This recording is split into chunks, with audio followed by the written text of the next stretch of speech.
Oui, bonjour frères et sœurs, Jean-Marc Dali. Voilà, je viens devant vous pour une nouvelle vidéo sur les temps difficiles, les temps de la fin. Voilà, que le Seigneur vous bénisse, qu'il vous accorde sa grâce, sa paix. Je vous salue au nom puissant et précieux de Jésus-Christ. Alors, c'est une vidéo qui aura la même forme que les autres. Voilà, et donc on va commencer par une prière pour que le Seigneur bénisse ce temps que je passe avec vous. Père, je te bénis, je te rends grâce pour ta présence. Je te rends grâce, Seigneur, parce que tu es un Dieu puissant, parce que malgré toutes les persécutions qui peuvent arriver, tu te montres présent, tu ne te défausses pas. Tu es celui qui est présent dans le feu, tu es présent comme tu l'as été avec Shadrach, Meshach et Abednego. Et dans l'eau, tu es présent. Il est dit que l'eau ne nous submergera pas. On a beau passer par les eaux ne nous submergeront pas. Voilà. Donc, je loue ta fidélité, je loue ta grandeur, ta puissance, ta force. Et Seigneur, je te bénis, je te rends grâce, je bénis toutes les personnes qui regardent cette vidéo. Et je demande, Seigneur, que ta paix, ta grâce soit sur eux également, dans le nom puissant de Jésus-Christ. Amen.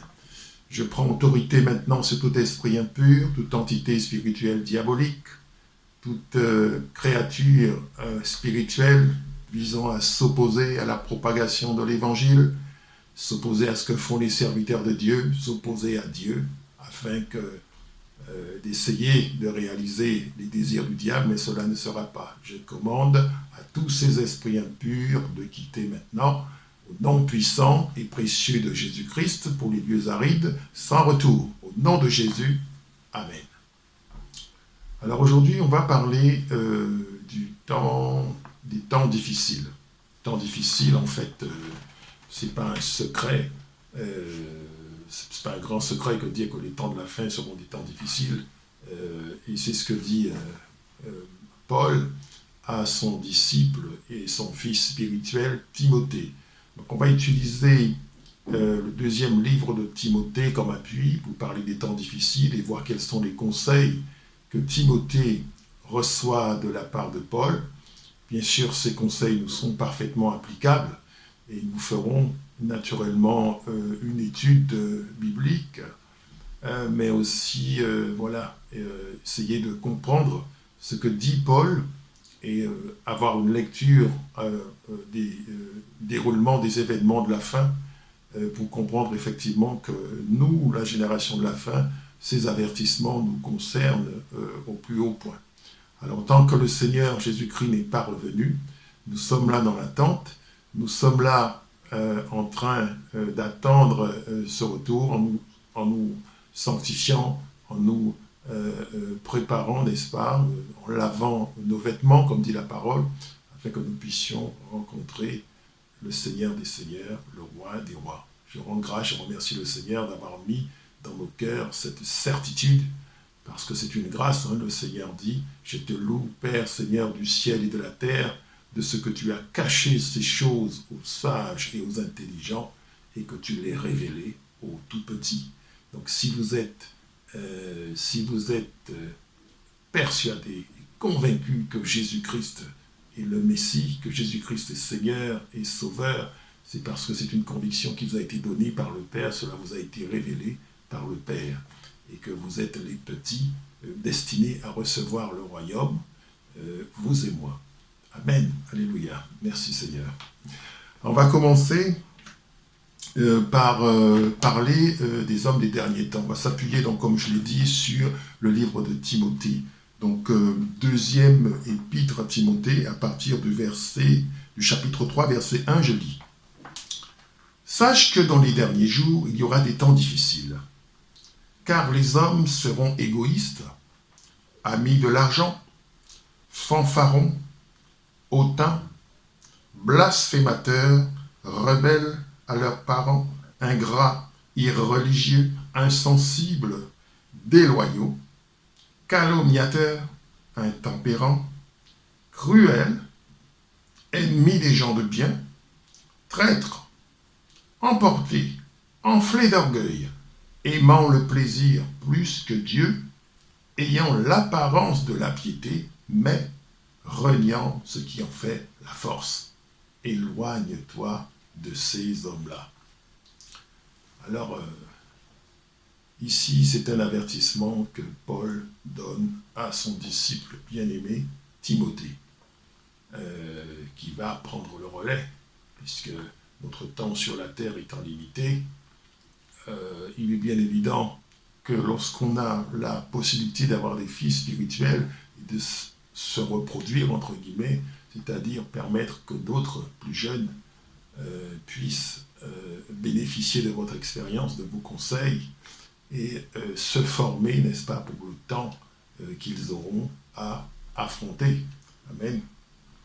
Alors, les hommes des temps de la fin sont des hommes un peu particuliers, dans le sens où ils vont rejeter toute valeur morale. Ils vont rejeter toute valeur morale et ils vont aller jusqu'à renier Dieu. D'accord ? Renier Dieu, c'est-à-dire renier le Christ, et vouloir mener leur vie sans Dieu.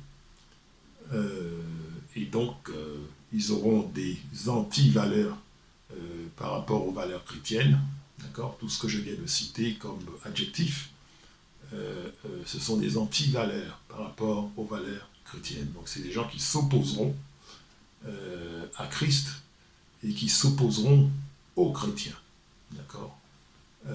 Mais Paul dit quelque chose aussi de très important. Il dit que c'est des gens qui auront l'apparence de la piété. L'apparence de la piété. Frères et sœurs, je pense que ça concerne des gens qui seront dans des églises ou qui seront en lien avec des églises ou qui passeront pour être des chrétiens et qui auront en fait la double identité, la double casquette, j'allais dire. D'un côté, le côté face qui sera le côté chrétien, avec le respect de toutes sortes de pratiques. Hein. Ils vont dire Alléluia, ils vont chanter, ils vont citer la parole. Ça ne veut pas dire que c'est des gens qui ne connaîtront pas la parole. Satan connaît parfaitement la parole. Donc le fait que quelqu'un connaisse bien la parole n'est pas du tout un signe comme quoi c'est un enfant de Dieu. Tout cela se passe à l'intérieur, ça se passe dans le cœur. Et ces gens-là vont renier tout ce qui fait la force de la parole. Paul donne un conseil radical quand même à son fils Timothée. Il dit « Éloigne-toi de ces gens-là ». D'accord ?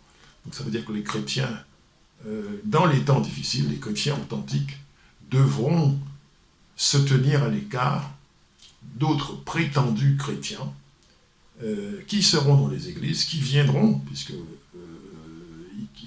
ils vont venir dans les églises. L'église n'est pas un endroit où on interdit l'accès, où on interdit la venue de gens. Au contraire, les âmes qui ne sont pas converties sont les bienvenues. On espère les convertir. Simplement, il y a d'autres qui viennent avec des intentions fermes et délibérées de combattre l'Église de Dieu et qui rejettent, n'est-ce pas, toute valeur chrétienne. Alors, c'est un avertissement que Paul donne à son fils et qui nous concerne, je dirais, au plus haut point. Alors, il y a un autre passage que je n'ai pas, que je vais lire quand même, c'est dans le psaume 11. Il est écrit « Car voici » Psaume 11 à partir du verset 2, « Car voici les méchants bandent l'arc, ils ajustent leurs flèches sur la corde pour tirer dans l'ombre sur ceux dont le cœur est droit. Quand les fondements sont renversés, le juste, que fera-t-il ? » Quand les fondements sont renversés, c'est-à-dire, sur la terre, ce sont des anti-valeurs qui vont être propagées. Des anti-valeurs chrétiennes qui vont être propagées. Et ceux qui sont chrétiens seront des cibles du mal. ces gens vont, en secret, attaquer les chrétiens.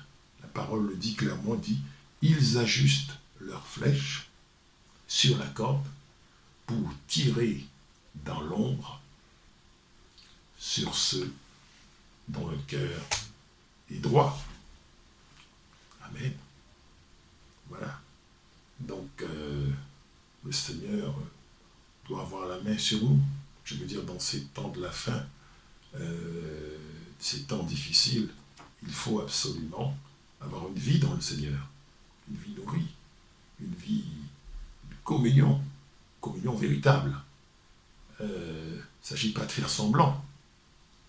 On peut faire semblant dans les églises parce que tout le monde le fait, on crie Alléluia, on lève les mains en l'air, mais c'est pas ça, la vie en Jésus-Christ. C'est pas une vie où on fait semblant. On ne peut pas faire semblant avec Dieu. Est-ce que si quelqu'un croit qu'il peut faire semblant avec Dieu, il se trompe. Je pense pour ma part qu'il vaut mieux dire les choses à Dieu clairement, en étant réaliste, en reconnaissant ses fautes, en reconnaissant ses péchés, en reconnaissant ses insuffisances, que de partir dans une espèce de déguisement de son âme. On ne peut pas tromper le Seigneur Jésus-Christ. Personne ne peut tromper Jésus-Christ. Un chrétien peut être trompé parce qu'il n'a pas été suffisamment vigilant ou parce qu'il n'a pas écouté les avertissements que le Seigneur lui avait donnés. Mais le Seigneur Jésus-Christ, personne ne peut le tromper. D'accord ? Donc ça, c'est les temps qui sont déjà là.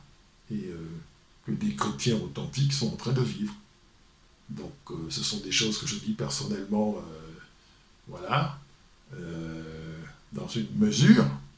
D'autres le vivent dans une mesure plus importante, d'autres le vivront dans une mesure moindre, mais tous les chrétiens vont le vivre. Les chrétiens authentiques vont le vivre, c'est-à-dire la persécution. Amen.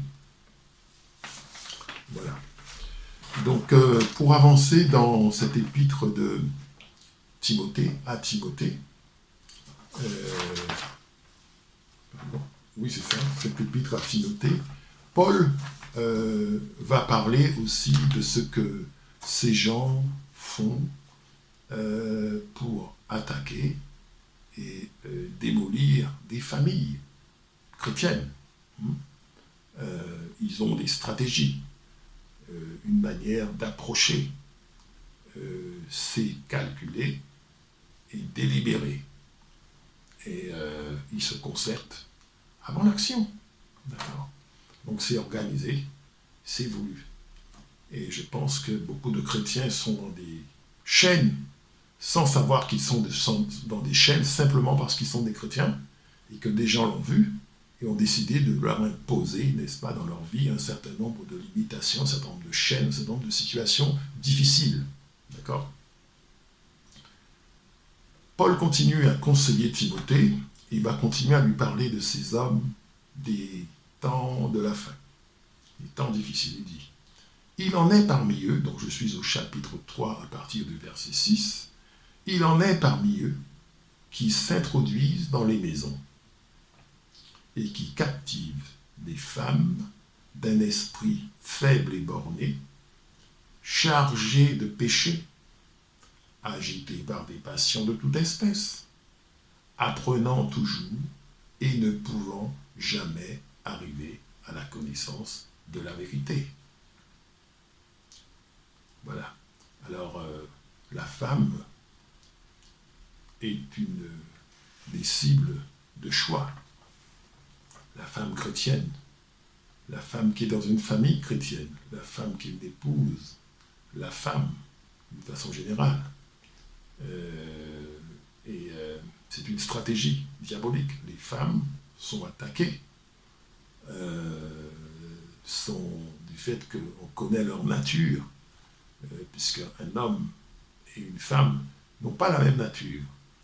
Et cette différence de nature fait que ces gens-là connaissent et identifient les failles et les faiblesses dans lesquelles ils vont pouvoir s'engouffrer. La femme qui est inexpérimentée, et puis la femme aussi qui n'est pas dans la volonté de Dieu, qui pêche, vous voyez, il dit chargé de péché, je reprends, esprit faible et borné, vous travaillé, chargé de péché, agité par des passions de toute espèce. Donc ça veut dire il faut se garder son cœur pour ne pas être accessible.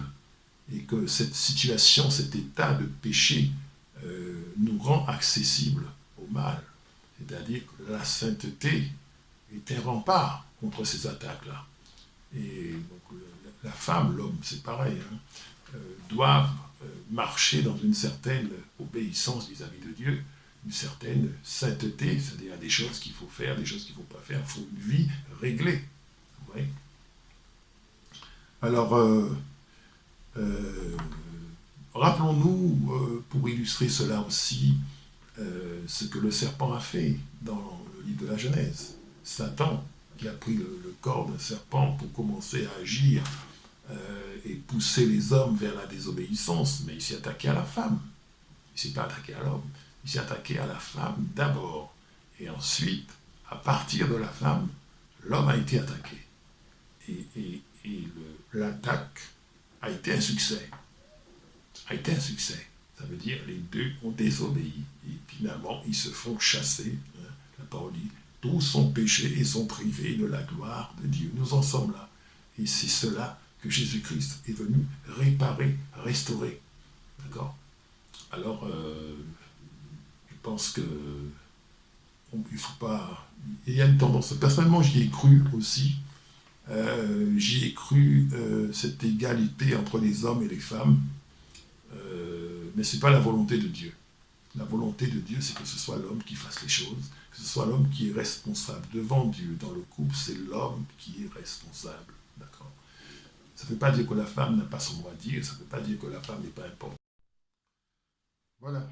Donc, pour continuer cette vidéo donc, sur les temps difficiles, les temps de la fin, on va aller au chapitre 3, verset 8, où il est dit « De même que Janès et Jambres s'opposèrent à Moïse, de même ces hommes s'opposèrent à la vérité. Étant corrompus d'entendement, réprouvés en ce qui concerne la foi, mais ils ne feront pas de plus grands progrès, car leur folie sera manifeste pour tous, comme le fut celle de ces deux hommes. » Voilà. Alors, Timothée continue à recevoir de la part de Paul un certain nombre de conseils. Et là maintenant, il est question d'une guerre contre la vérité. La vérité, c'est Jésus-Christ. Jésus-Christ de Nazareth. Je suis le chemin, la vérité et la vie. Et on est confronté à cette conspiration contre Jésus-Christ. Et c'est une conspiration qui est menée par le diable en personne et qui, par l'intermédiaire d'esprits impurs, manipule un certain nombre d'êtres humains. Et ces êtres humains s'opposent naturellement à la volonté de Dieu, combattent les chrétiens, détruisent. La parole dit, le voleur ne vient que pour détruire, tuer, égorger. D'accord ? C'est des choses graves qui se passent. Et ça se passe en secret, c'est-à-dire tout se passe en apparence comme s'il n'y avait pas de guerre. Mais la vérité, c'est qu'il y a une guerre. Il y a une guerre entre le royaume des ténèbres et le royaume de la lumière. Et tous ceux qui voudront se mettre avec Jésus-Christ, qui voudront croire en Jésus-Christ, parce qu'on vit dans un pays où on vous explique qu'il y a la liberté de culte, vous avez la liberté de croire en qui vous voulez, vous avez la liberté effectivement d'adorer et une liberté religieuse, mais la réalité est tout autre. Hein. Les persécutions contre ceux qui veulent véritablement servir le Seigneur sont là. Et ce sont des persécutions qui peuvent être physiques, c'est-à-dire on vous empêche de faire des choses, on vous empêche d'avancer dans tel ou tel domaine, on vous empêche par-ci, par-là, etc., des empêchements, tout ce que vous voulez faire, n'est-ce pas? Le diable s'empresse de venir vous opposer, Et c'est une opposition qui peut également être spirituelle, c'est-à-dire les malédictions invoquées contre vous. Rappelez-vous l'épisode de Balak et Balaam. C'est exactement ça. C'est Balak qui envoie des messagers à Balaam et pour lui dire écoute, ce peuple, est-ce que tu peux me les maudire? Parce que peut-être que je les vois là, moi je les vois très forts, je les vois qui vont avancer, je les vois qui vont réussir, qui vont faire tout un tas de choses. Et en prévision, je te demande de les maudire. Et donc c'est ce qui se passe. Je pense que beaucoup d'enfants de Dieu se font maudire comme ça, c'est-à-dire ne comprennent pas qu'ils sont dans une guerre et que toute occasion est bonne pour tirer sur eux. D'accord? Et donc l'ennemi n'a pas pitié des enfants de Dieu. Et les enfants de Dieu ne doivent pas être ignorants et rester dans cette espèce de sentiment, voilà, tout le monde il est bon, tout le monde il est gentil, ce n'est pas vrai. Les chrétiens sont des cibles pour ceux qui servent le diable. Donc quand vous êtes un chrétien, vous êtes une cible pour ceux qui servent le diable. Donc il y a une guerre entre ceux qui servent le diable et ceux qui servent Dieu. On ne peut pas être enfant de Dieu, marcher dans le Seigneur, être avec le Christ et ne pas rencontrer cette opposition-là. Ce n'est pas possible. Si vous ne rencontrez pas cette opposition-là, il faut se poser des questions. Donc cette opposition-là est une opposition qui est tout à fait normale. C'est une opposition, quand je dis normale, qui est de fait, qui est décrite dans la parole et qui s'explique par le fait que celui qui dirige le monde aujourd'hui sait que son temps est compté et qu'il va bientôt être jeté dehors. Et que le véritable possesseur de la terre va venir et, gouverner la terre à sa place. D'accord? Et donc ça, c'est ce qu'il veut éviter par des combats, par tout un tas de choses. Mais ce que je veux dire, dans ce passage-là, il est clairement fait mention de l'occultisme comme moyen de s'opposer. Donc c'est la puissance de Satan qui cherchera à s'opposer à la puissance de Dieu. Moïse, quand il a voulu libérer les Israélites, mais il avait affaire à l'occultisme. Les Égyptiens, c'est des sorciers. C'est des sorciers, c'est des gens qui adoraient d'autres dieux, qui avaient d'autres pratiques, etc., et qui tenaient en captivité les enfants de Dieu. D'accord? Donc il a fallu, n'est-ce pas, qu'une puissance surnaturelle autre, celle que Dieu s'oppose et détruise la puissance égyptienne pour que les enfants soient libérés. Vous voyez? Donc, on va en venir à une confrontation de puissance. On va y venir. Hein. C'est pas... Quand je dis puissance, je ne parle pas de coups de feu, de tout ça. Je parle du domaine spirituel. Confrontation de puissance spirituelle. D'accord? Et que ceux qui sont soldats de Christ seront appelés à mener ce combat. On ne peut pas être victorieux sans mener de combat. C'est pas possible. C'est pas possible ça. On ne peut pas être victorieux de quoi que ce soit. Rappelez-vous quand vous lisez le livre de l'Apocalypse, chapitre 2 ou 3, quand il t'adresse aux églises, les 7 églises, à chaque fois, Jésus dit à celui qui vaincra.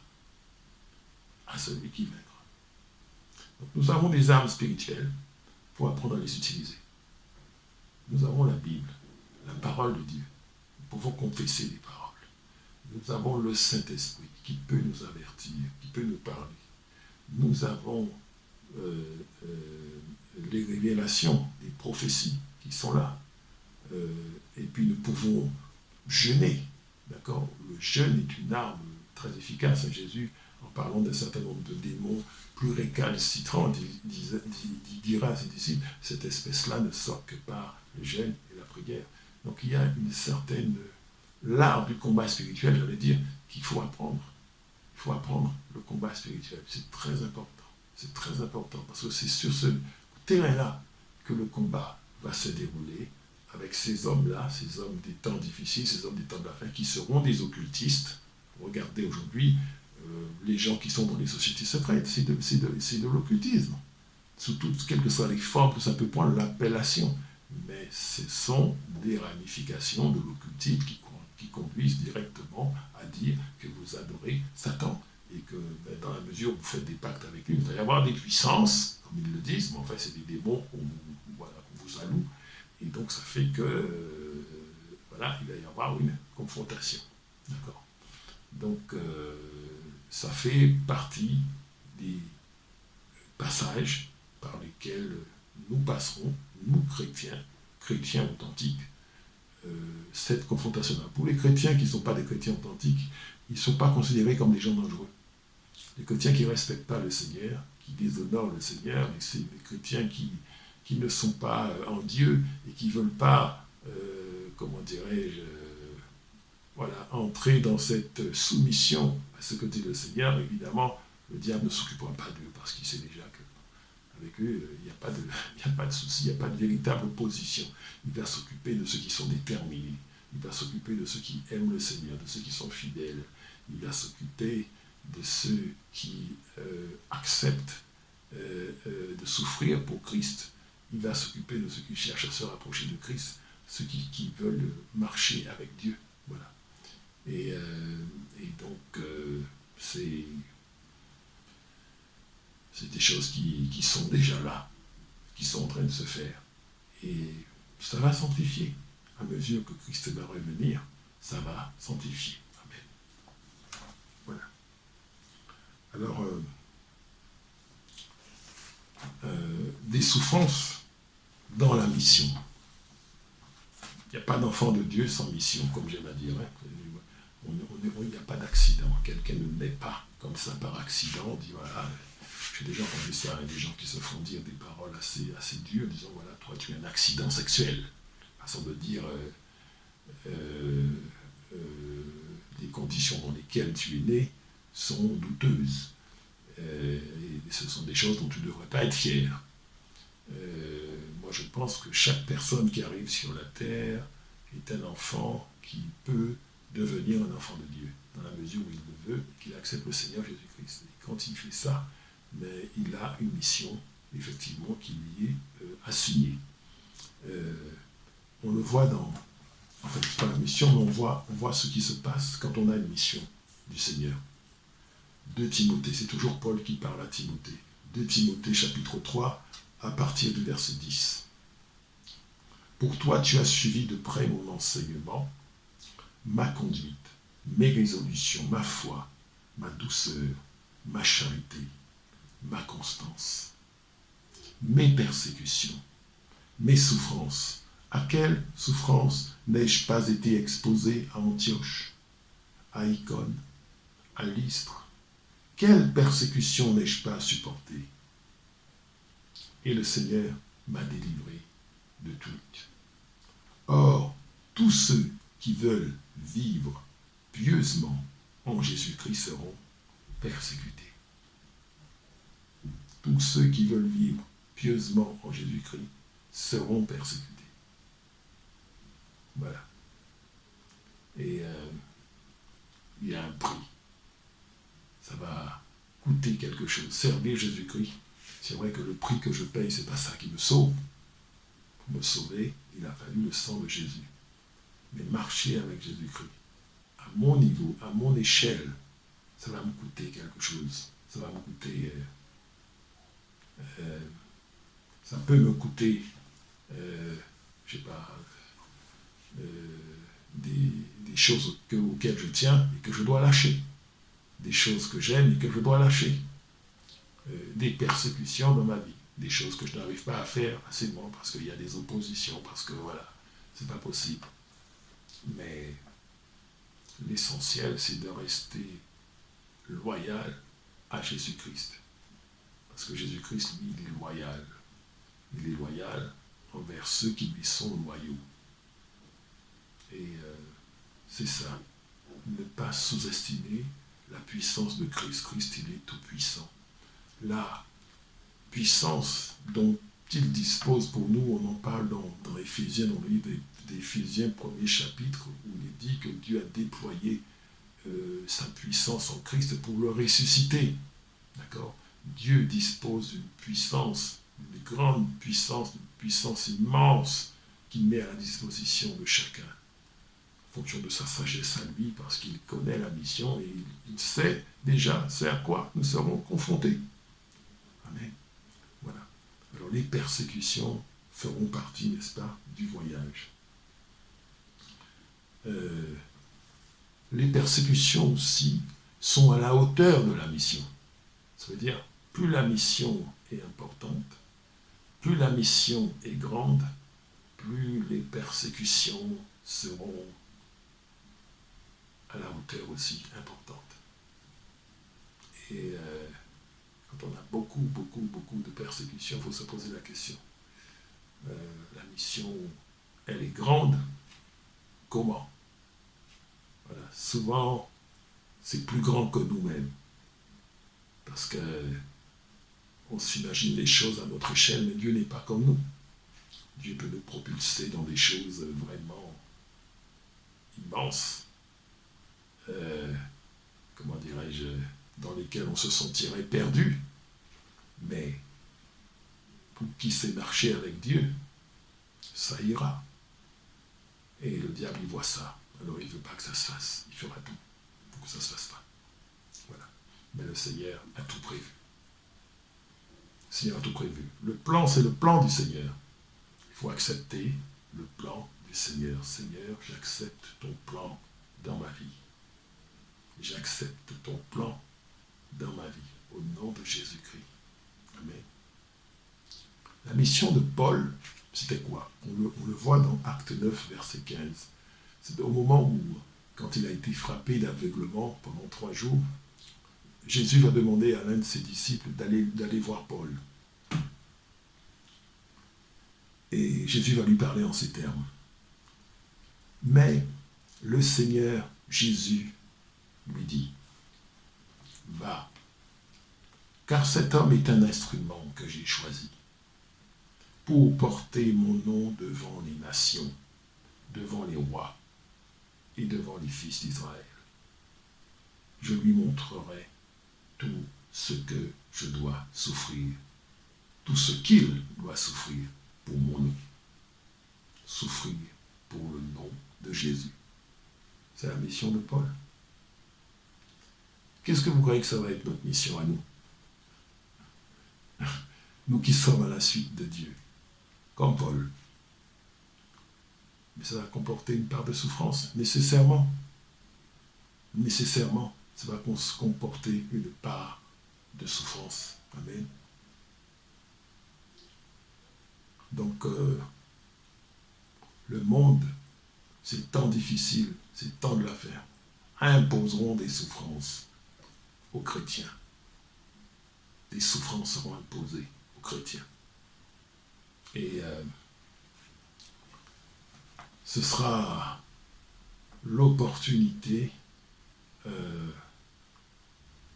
comment dirais-je, ces temps de la fin, il faudra être profond dans le Seigneur. Il faudra être bien enraciné dans le Seigneur pour ne pas se faire déraciner. Parce que c'est ce que le diable cherche à faire. Tout ce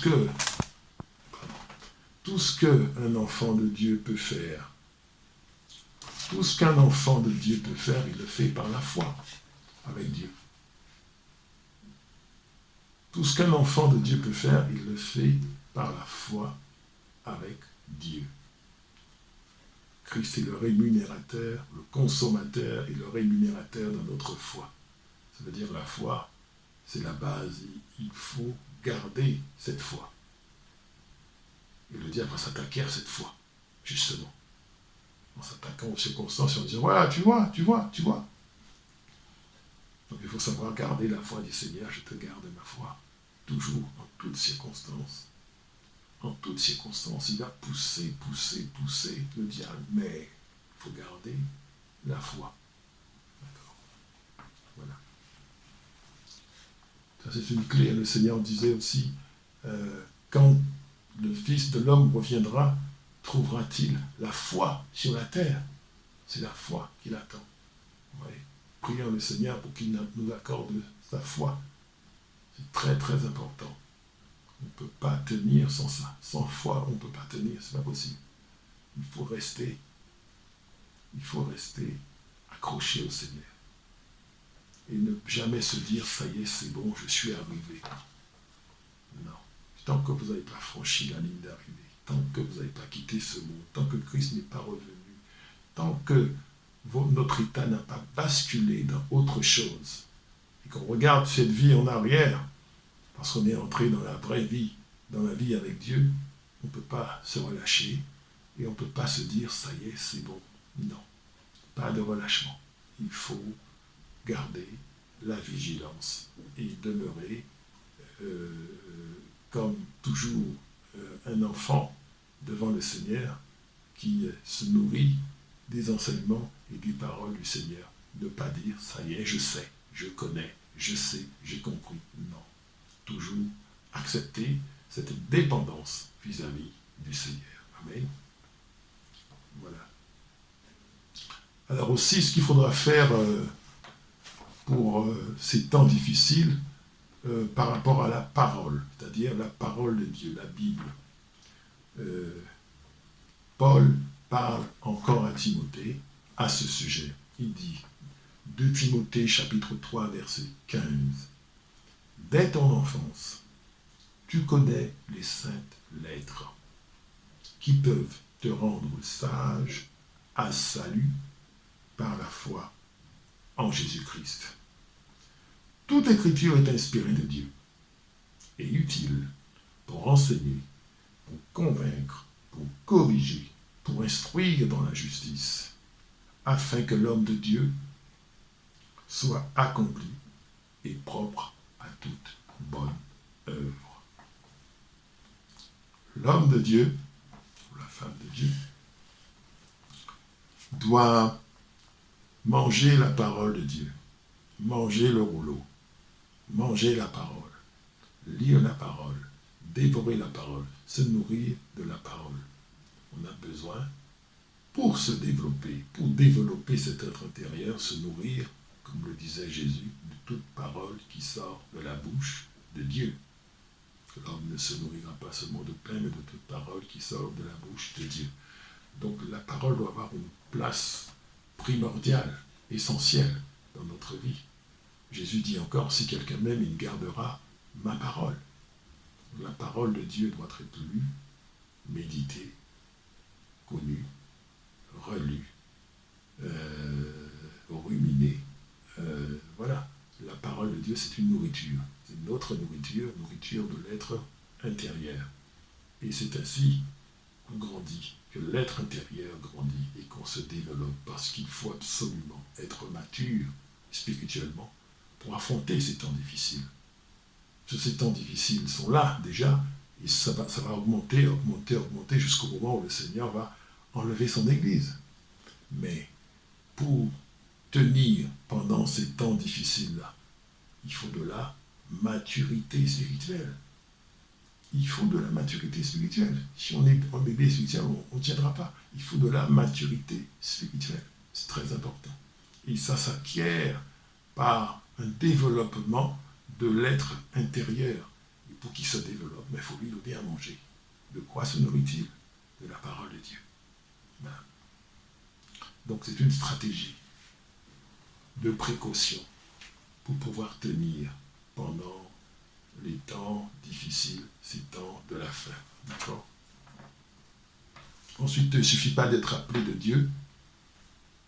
Le fait qu'on soit appelé de Dieu, ce n'est pas suffisant pour réussir sa mission. C'est une condition nécessaire, mais ce n'est pas une condition suffisante. L'homme de Dieu a besoin d'être formé. C'est pour ça que Paul parle à Timothée. L'homme de Dieu a besoin d'être formé. Il faut le former, il faut qu'il ait de l'expérience, il faut qu'il passe par un certain nombre d'étapes. Et finalement, il faut qu'il arrive à maturité, c'est-à-dire qu'il va pouvoir par lui-même comprendre où est-ce qu'il en est. Quand il faut venir s'agenouiller devant le Seigneur, dire Seigneur, je ne sais pas où j'en suis. Et voilà, sans qu'un père spirituel intervienne sans arrêt dans sa vie, il va pouvoir marcher avec le Seigneur. Et on a besoin d'arriver à ce stade-là, la stature parfaite de Christ, comme il est dit dans les Écritures, c'est-à-dire maturité spirituelle. Il faut de la maturité spirituelle, c'est-à-dire connaître les lois spirituelles, comment ça marche, qu'est-ce qu'il faut faire pour qu'on soit exaucé, comment s'en sortir. On est bloqué, le diable a fait ceci, a fait cela, qu'est-ce que je fais? Je suis face à un dilemme, je fais quoi? Je prie comment? Comment je prie? Quelle sorte de prière que je fais? C'est quoi les armes spirituelles qui sont à ma disposition? Comment je vais les utiliser? Qu'est-ce que l'Esprit dit dans la situation dans laquelle où je suis, etc. Donc, on a besoin d'être capable, n'est-ce pas, de marcher par l'Esprit, hein, fils de Dieu, fille de Dieu, marcher par l'Esprit, prier et avancer en fonction de ce que l'Esprit va dire. Voilà, éviter les pièges du malin, savoir discerner c'est qui la voix qui me parle, est-ce que c'est le diable qui me parle, ou est-ce que c'est le Seigneur, par son esprit, qui me parle et qui me donne une directive, une révélation ou un avertissement dans une situation quelconque. Donc on a besoin, n'est-ce pas, d'arriver à un certain niveau de maturité spirituelle pour pouvoir marcher pendant ces temps de la fin, ces temps de persécution, ces temps difficiles. Amen. Donc la parole, manger la parole, c'est une des stratégies.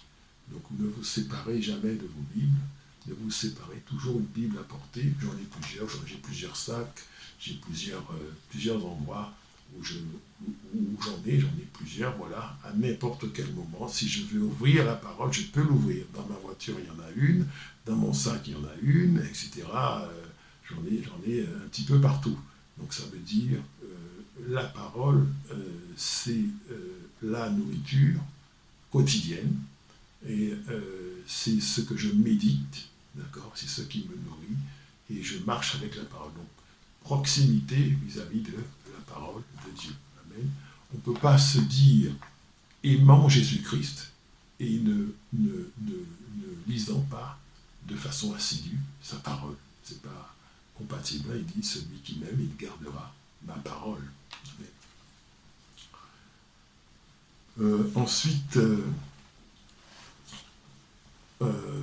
Ensuite, Paul continue à parler à Timothée par rapport à la prédication.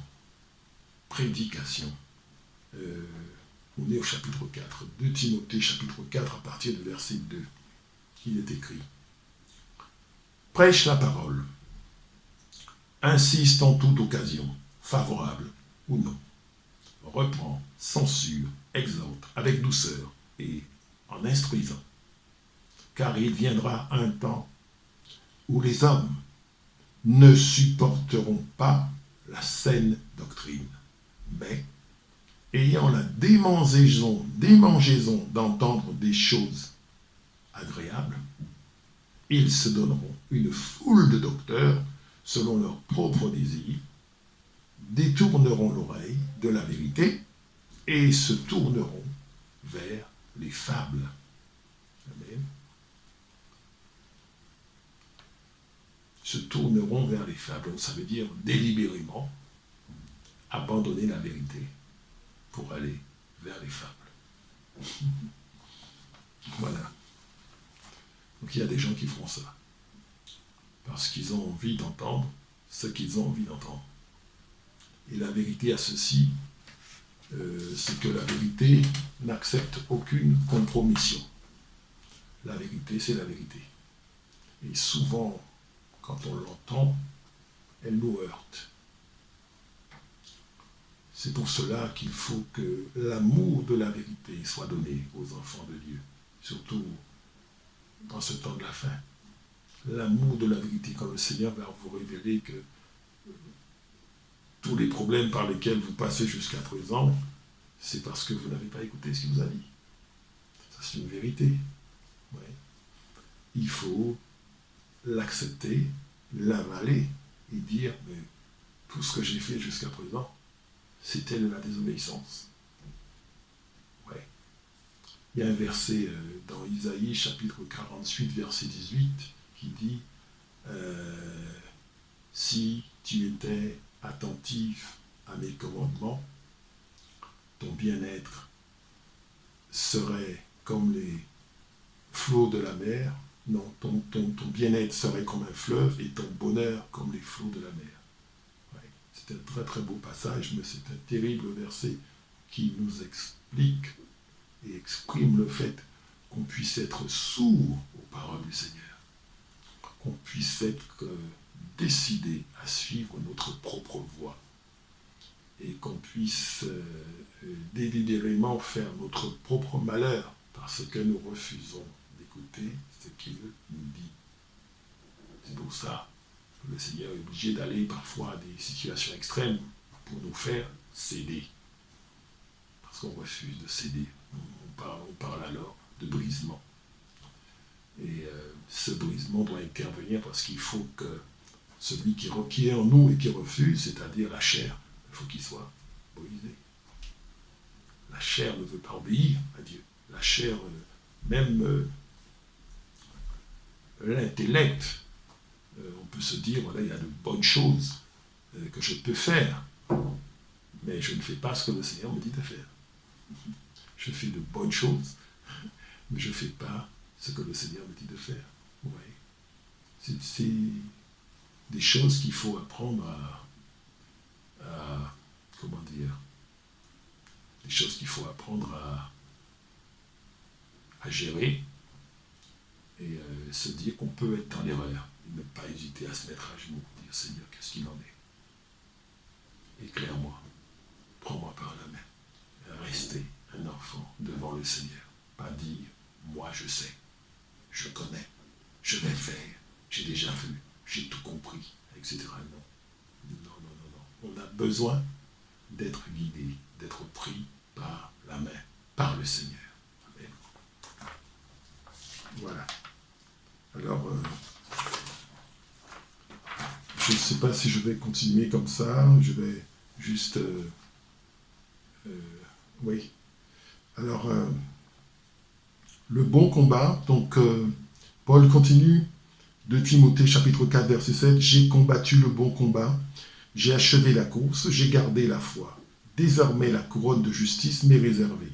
Le Seigneur, le juste juge, me le donnera en ce jour-là. Et non seulement à moi, mais encore à tous ceux qui auront aimé son avènement. » Le bon combat. Voilà, j'ai appelé ce slide le bon combat, le combat de la foi. D'accord. Toutes ces persécutions vont venir, mais l'objet de toutes les persécutions du côté du diable, c'est de nous faire renoncer à la foi, et du côté de Dieu, au contraire, c'est de la renforcer et de l'affiner, d'accord, de façon à ce qu'on soit encore plus convaincu et qu'on soit encore plus profondément enraciné dans le Seigneur, parce qu'on aura vaincu les épreuves qui ont été placées devant nous. Amen. 2 Timothée chapitre 4 verset 7. Je relis. « J'ai combattu le bon combat, j'ai achevé la course, j'ai gardé la foi. Désormais la couronne de justice m'est réservée. Le Seigneur, le juste me le donnera en ce jour-là. Et non seulement à moi, mais encore à tous ceux qui auront aimé son avènement. » D'accord? Donc, garder la foi au milieu de cette génération, c'est une victoire. C'est une victoire. Ne pas se laisser entraîner, emporter par tous ces esprits impurs qui font tout pour vous tenter, pour vous pousser à pécher et résister, ne pas pécher. Être capable de dire non à ceux qui veulent vous pousser dans la désobéissance et marcher dans la voie de Christ au milieu d'une génération qui ne veut pas de Christ, c'est une victoire.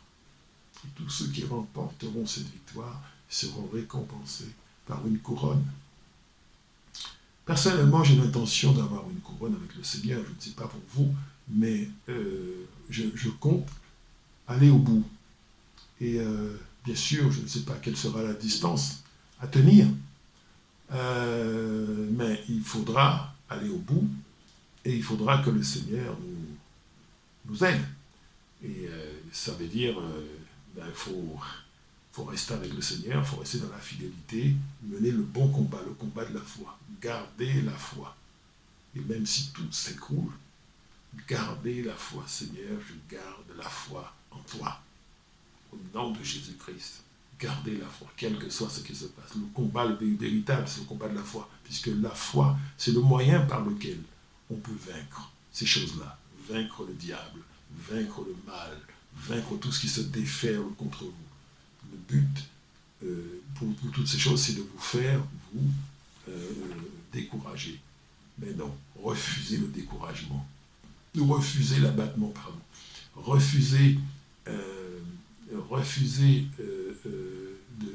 d'abandonner et continuer le chemin avec le Seigneur. Amen.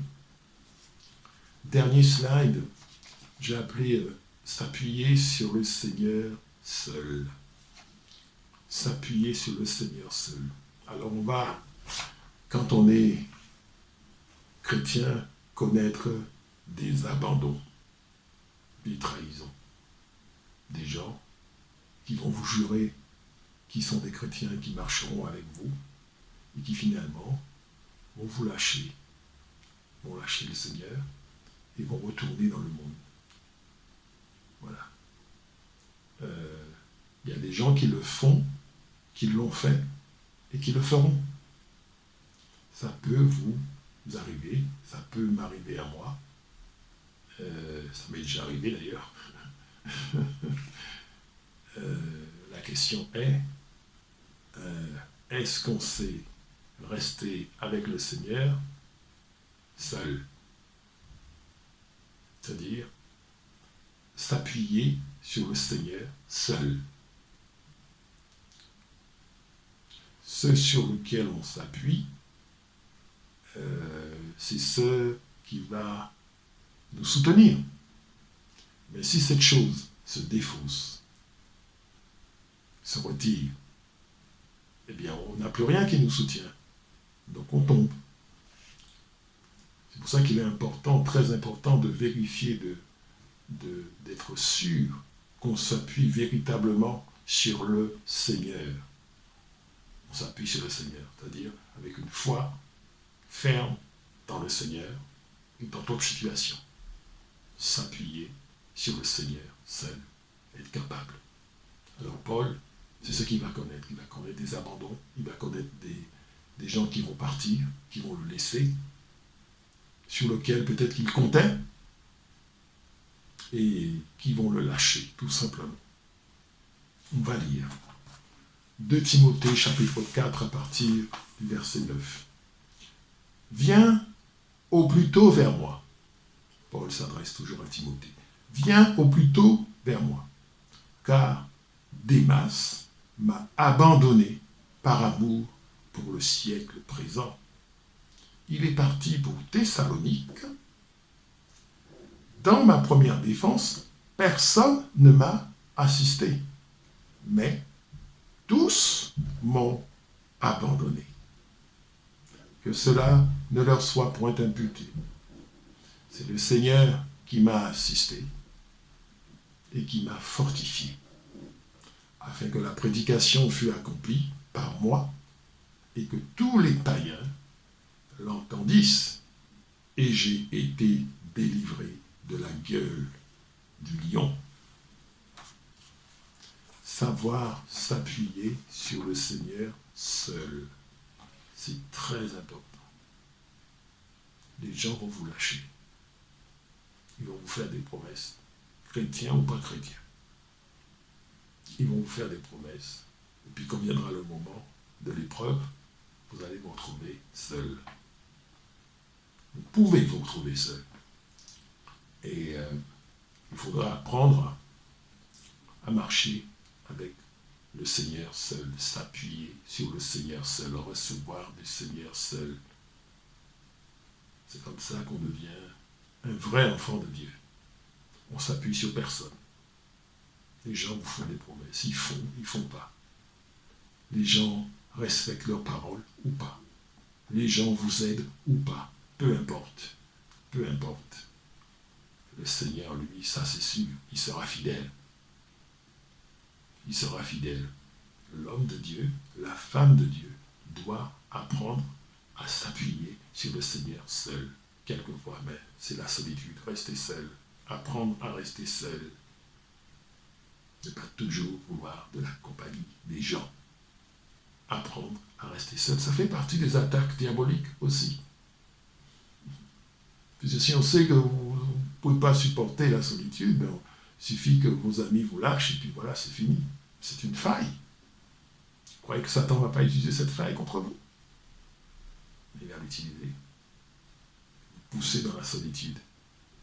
Tout seul. Qu'est-ce que vous allez faire quand vous êtes tout seul comme ça? Voilà.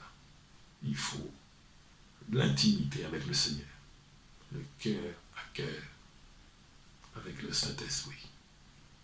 Ouvrir sa maison au Fils, au Père et au Saint-Esprit.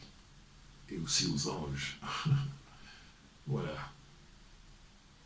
C'était Jean-Marc Bali, votre serviteur, votre frère, serviteur de Jésus-Christ.